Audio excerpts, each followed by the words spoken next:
And I thought, is there a world where we could take something and top, kind of tip the hat to Donna? Because it felt like such a Donna-esque venue. And then it was one of those ones where I just thought, I wonder if, and then I sort of took the a cappella of one and the instrumental of another and tweaked and moved and shifted and played and then it kind of slotted in so beautifully that it just worked. So today, Kylie Minogue versus Donna Summer. Now, what do I mean? Well, my guest today is Steve Anderson, music producer, songwriter, musician, who's worked with the likes of Take That, Britney Spears, Kylie Minogue, and is part of the 40th anniversary edition of Donna Summer's Cats Without Claws. Steve Anderson remixes the Grammy winning song Forgive Me from Donna's Cats Without Claws. We'll find out about his involvement in this new album, his over 20-year working relationship with Kylie Minogue being her musical director. Plus, we'll find out about this brilliant mashup he did between Kylie Minogue's 2003's Slow and Donna Summer's 1975 classic, Love to Love You Baby. Hi there, I'm Bennett Singer, a documentary filmmaker and the co-director of the new film Cured, which is currently available on PBS and on the PBS video app. You are listening to Rainbow Country with Mark Tara. Steve Anderson, hi, how are you? I'm good, Mark. How are you? I am well. I'm even better now that you are here. So thank you for being here, especially to talk about your involvement in Donna Summer's Cats Without Claws, the 40th anniversary edition.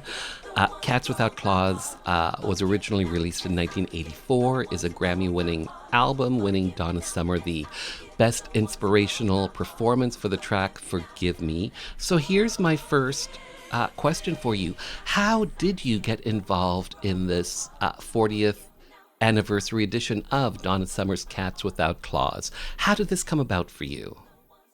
Well, I've been a massive Donna Summer fan for as long as I can remember. Yay! And I mean, hugely just not only her songs, but her voice. And I still think it's one of the best, along with Whitney Houston. It's one of my favorite voices of all time. So it's a kind of bit of a dream come true for me, really. But the main reason that this came to me is that Michael Needus from Demon, who obviously puts these reissues together, worked with me the year before on an album for a singer called Claire Richards from Steps, and which I produced, and that was kind of big, kind of disco or kind of anthemic songs covers, but reworked for kind of now, really.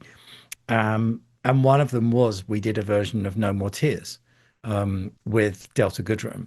And I sort of, which I do, I love the original anyway. And but I'd heard so many covers of it where they'd just done it like the original. I wanted to change it up a bit. And it was a risk because obviously it's a beloved song and a beloved version. But amazingly, Bruce Sedano had heard it and loved it. And I think between that and me working with Michael, they thought when it came to Cats Without Claws, they thought maybe I would be a good person to be involved in the remixing. So Michael called me and kind of said, "Listen, do you want to do this and do a remix? And you can take your pick of the album."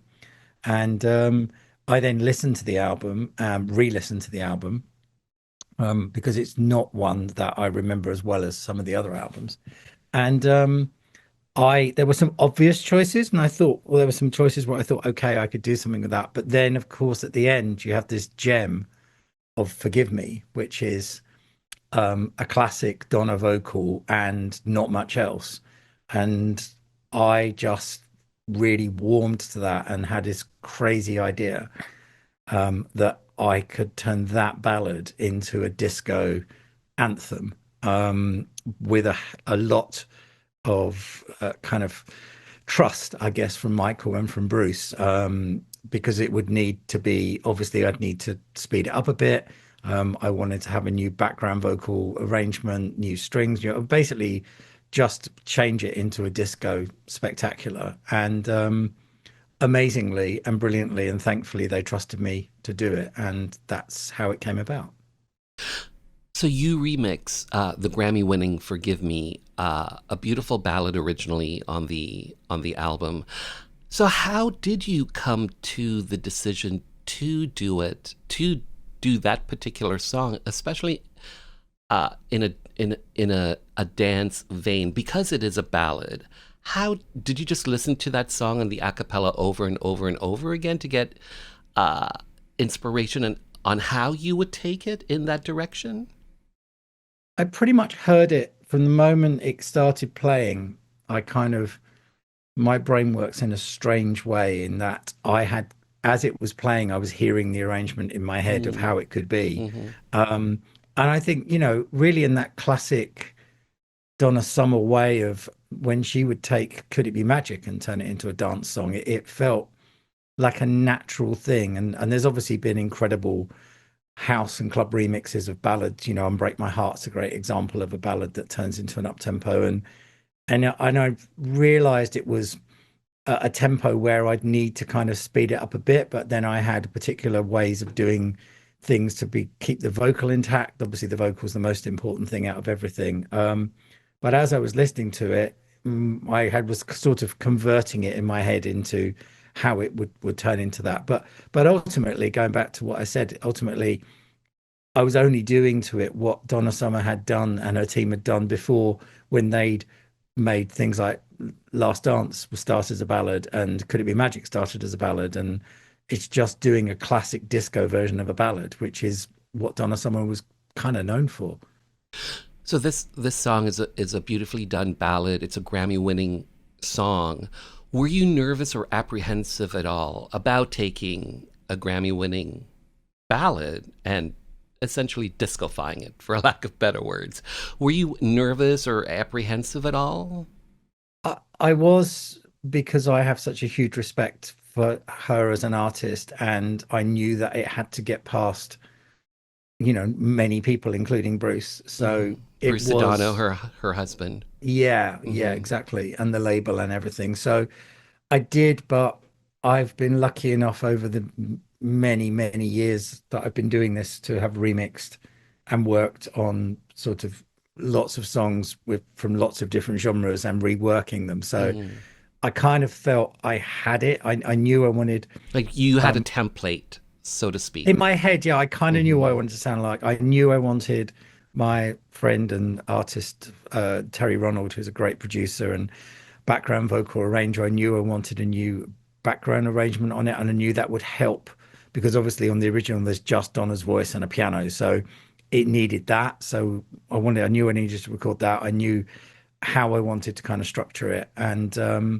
yeah, no, very nervous because I don't want to do a bad job, especially as kind of this is the one I've been leading up to. I'd never worked on anything by Donna Summer before, and it was too important to get wrong. So, yes, quite nervous about it, but I had a kind of assurance in my head that I knew the world it could live in, and they were very gracious in letting me um, do that. So you just mentioned creating some new background vocals, whether you want to call it a chorus B or a chant or whatever. It's brilliant, Thank you. absolutely Well, brilliant. that is How did all that come about?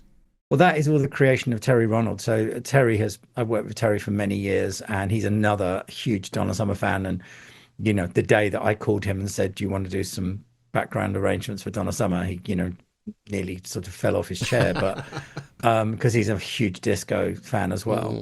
Mm, So we always knew that we wanted that gospel kind of section in the chorus, but then because it's such a short song, it needed a B section, and so I just put down some bass, some chords as you'll hear them, the instrumental stuff in the background of that, and I just said to Terry, "Can you just think of something a kind of Donna-esque background riff that was in keeping?" And that's what he came up with. so how long did that take to create that new section essentially? Was it I just like, mean, not too long. I mean, we were in, so there was two of our incredible backing singers that I work with a lot, and that they were in, and we put down everything else, and then we had this middle section, and then yeah, we just put it's the usual thing. You put down the basic, the kind of forgive me now as I forget that thing, and then you just add a harmony and add another harmony and add another harmony, and before you know it, you're there. So that's Adatone Oula and Bianca Claxton who were doing the backing vocals on that. And again, having the best time of their life, and the whole day was just everyone was in a disco. It was fantastic. mm. And that really shines in the extended version, the long version of the song. Yeah, I love doing those. I mean, it kind Hmm. of goes back to my Brothers in Rhythm days, I suppose, when we were doing remixes. But and on this, you know, I'm allowed to do a whole bunch of stuff on this. There's pianos and strings, and obviously I play everything as well. So it had a it has there's a joy to it, and I think just the idea of remixing Donna Summer, I wanted to just show off all of the bits I can do as much as possible.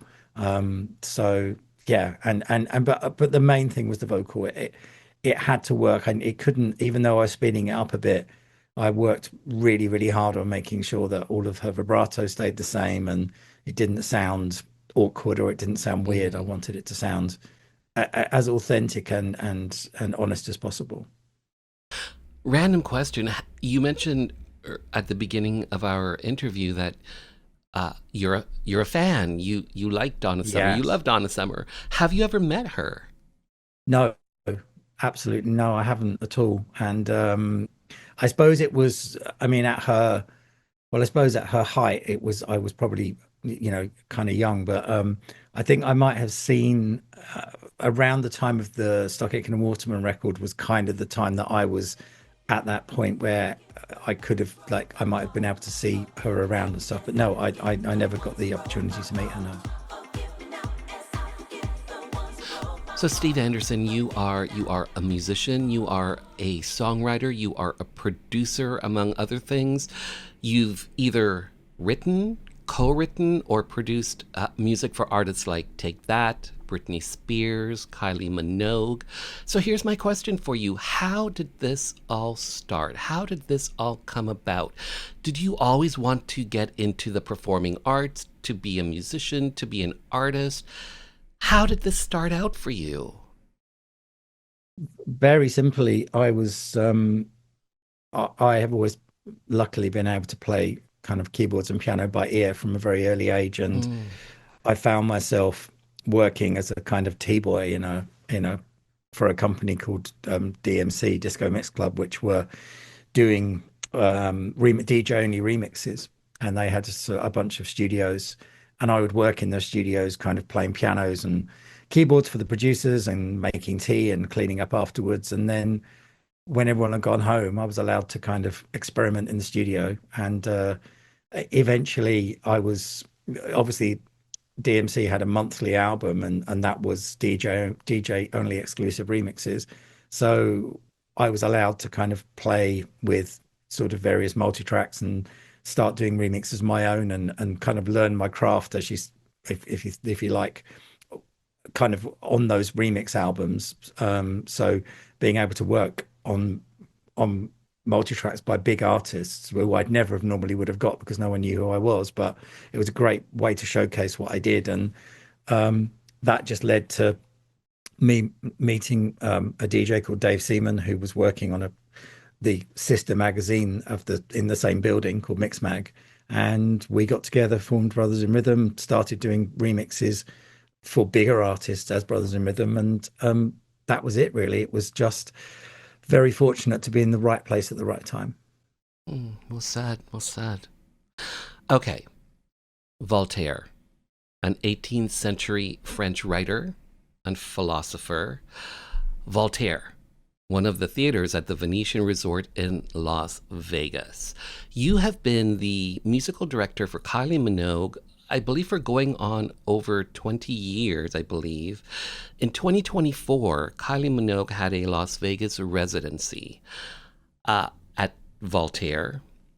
in at the Venetian resort. Talk to me about creating that particular show, a residency. What goes into something like that? You being the music supervisor for Kylie Minogue. It was an incredible honor and challenge to be on that team. And it was a massive team. But the venue itself is beautiful and it's still there. Obviously, it's still working. And it's very intimate. You know, it's barely 1,000 people that can go in there, and it's sort of like it has a Studio 54 element to it, but it's also very chic and very contemporary. Um, and the trick was to put together a show for Kylie and with Kylie that would work in that intimate setting, which was completely perfect for what she does. So we were there for probably about 6 weeks, and had done some prep before that, using American musicians, and the band and dancers and stuff. But it was the core team of myself and Rob Sinclair, Aries Moros, Ashley Wallen, the kind of the key Kylie team, basically, and putting together something that would really sit beautifully in that room, and something where she would feel incredibly comfortable being in a space in such a small space with an audience so close to her. So it was about glamour, it was about disco, it was about warmth, it was about interaction, and it was a celebration of, in my mind, the best pop performer of that we've had, and being lucky enough to share that space with her for those kind of 75-80 minutes. Mm. So you're her music director. What does that entail? What does that mean? How do you approach uh, creating a show being the music director? It's pretty what it's kind of straightforward, really, but there's some musical directors that will work on the show, work on the arrangements, and then be on stage and tour and go around the world and that sort of stuff. I never wanted to do that. I'm not a performer. I'm a player. I'm a backroom person.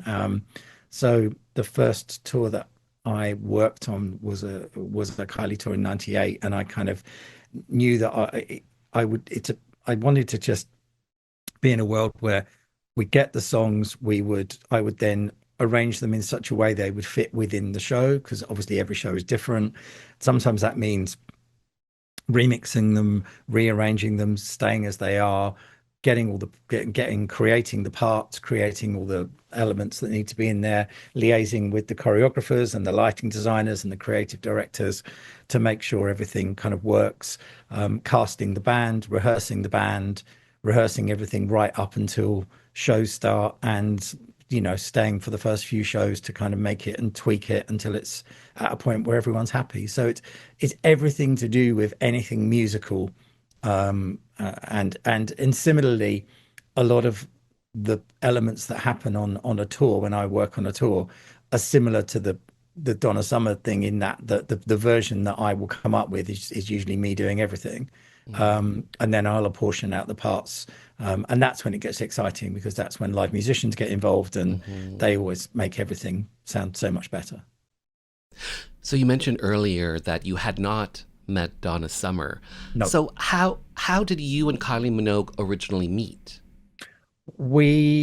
I remixed one of her songs, one of the later songs in Socket Kingdom Waterman. I remixed with David, for Brothers in Rhythm, called Finer Feelings.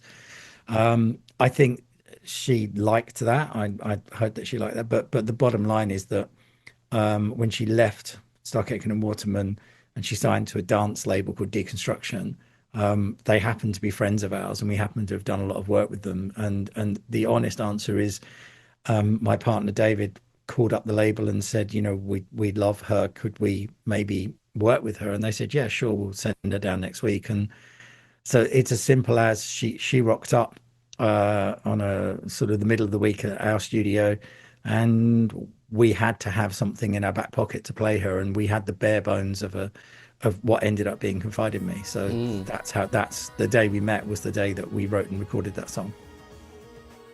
well done. Okay, so 2025, Yeah, Kylie Minogue launches a world tour. I believe it's yeah, her 16th, the Tension Tour. yeah, Here in Canada, 3 dates: Toronto, Montreal, Vancouver. yeah. You were talking earlier about creating the Voltaire show, creating a show for arenas, for theaters that's going on tour. Do you approach those two shows the same, differently? How did you approach this Tension tour compared to Voltaire? I don't think I think the process is the same. Obviously, the size of the venue is different, but the show has to work in a similar way. I think something like Tension it's a lot of shows, it's a lot of dates, and it's in a lot of countries.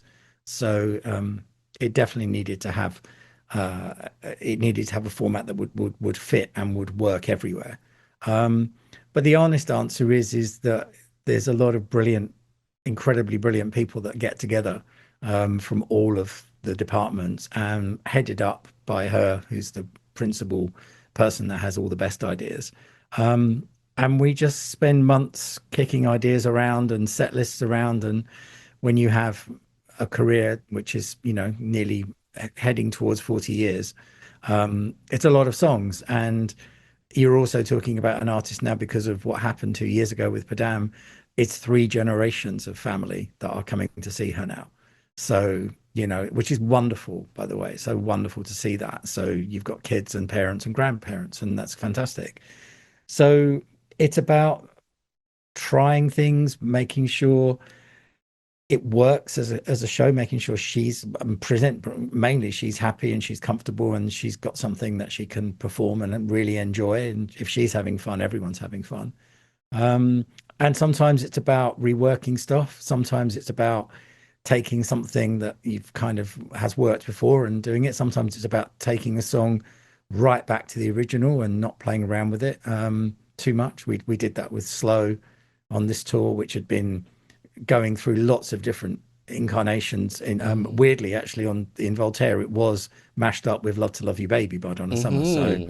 yeah, so we've been there, but we thought take it back to the original, and then it then does a whole other thing at the end, and we speed it up, and it goes into a big kind of club section. But the main thing with Tension was we wanted it to be a big club show. We wanted it to be a dance show. We wanted it to sound contemporary and sleek, and feel like that we're having an amazing night out in a club with the best pop star on the planet. Okay, you just mentioned it, and I'm gonna go there. So Slow going into Love to Love You, Baby. Yeah. How did that come about? Because it is brilliant. Thank you so much.